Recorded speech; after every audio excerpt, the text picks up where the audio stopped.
Hello and a very good day everyone. So today I will show you how we can actually prepare accounting system in Excel.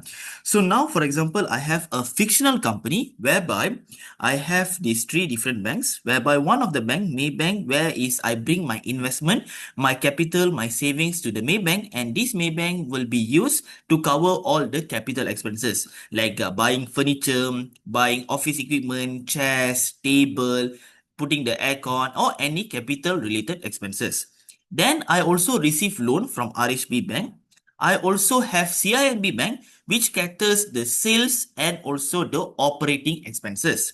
And then my company, what we do is we buy iPhones and sells iPhone related products. So the thing is, I'm going to show how we can actually prepare accounting system in Excel.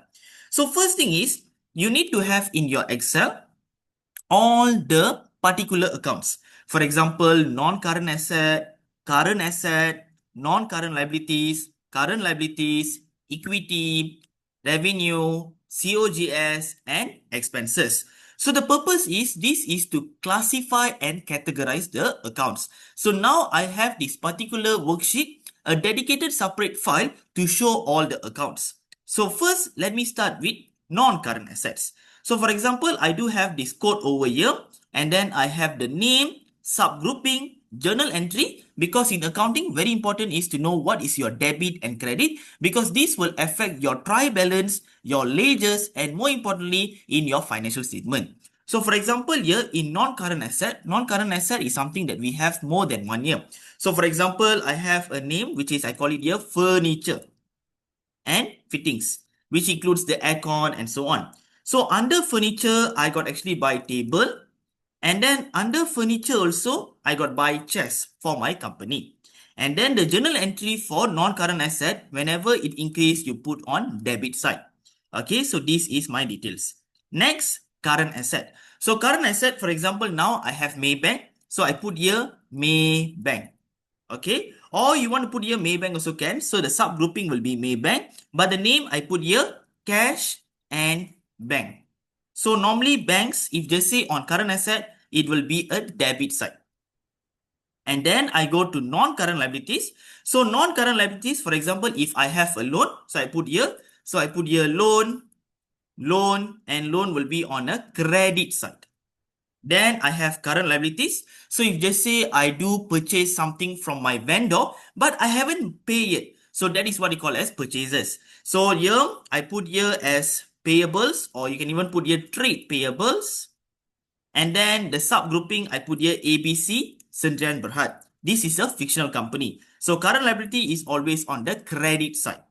Then I go to equity. So normally equity is basically the owner's portion, the capital investment, and also share capital, or even the drawings and dividend as well. So I'm going to put here capital, and I'm going to write here as credit side, because capital equity is always on the credit side, because asset is equals to liability plus equity. Liability and equity appears on the credit side.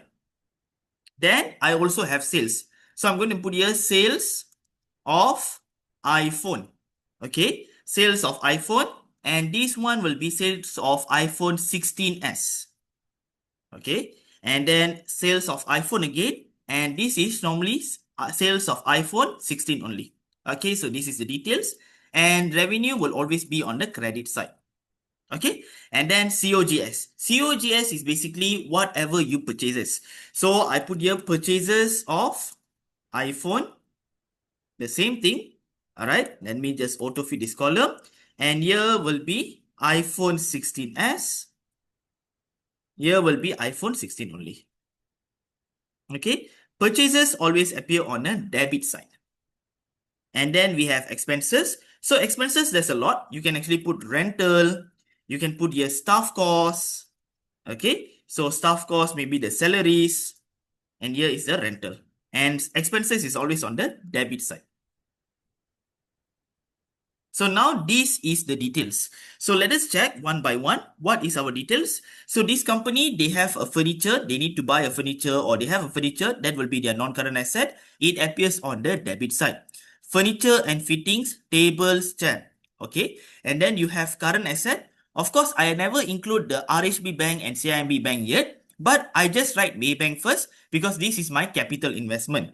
And then I go to non-current liabilities. So we have loan, current liabilities, equity, revenue, purchases or COGS, and expenses.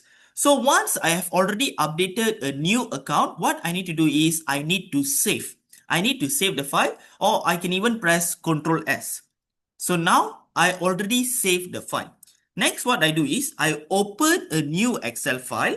So this Excel file, what it will do is it will try to create the accounting system. It will try to show the financial performance through the financial report.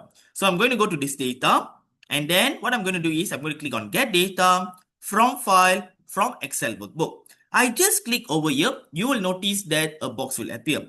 So you need to actually know where you save your file. I save under desktop. I save under 31st July.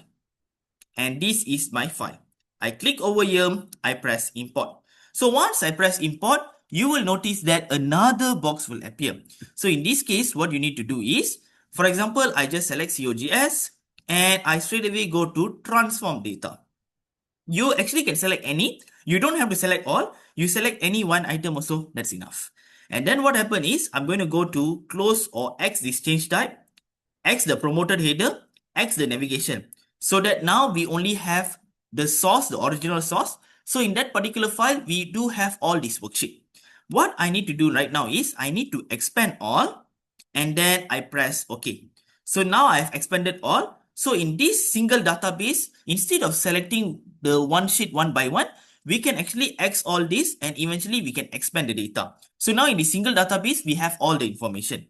What we can do next is, if you see here we have this non-current asset, and then here we have the code, the name, the subgrouping, the journal entry. What I'll do the next step is, I will try to filter out the null because I don't want the null. So I click here and I unselect the null. You may ask me what is null. In Power Query, normally null refers to a blank cell. In Excel, whenever you open any Excel file, whenever there is a blank cell, it is actually blank. But in Power Query, they won't show the cell is blank. Instead, they will show null. So I'm going to unselect the null and I'm going to press OK. And just like that, you have all the information over here. The next step is I'm going to use first row as header. So now it will promote the first row as header. Regardless of this header, later I can change the name. What I want to do next is I want to unselect the name. So I click it over here and I unselect the name. I press OK. So now we have these details, all these elements over here. So let me just rename this. So this one, I'll put here accounting items. So this is the accounting items. This is the code, like the cost element or the GL number. So I want to put it as whole number. This is the name.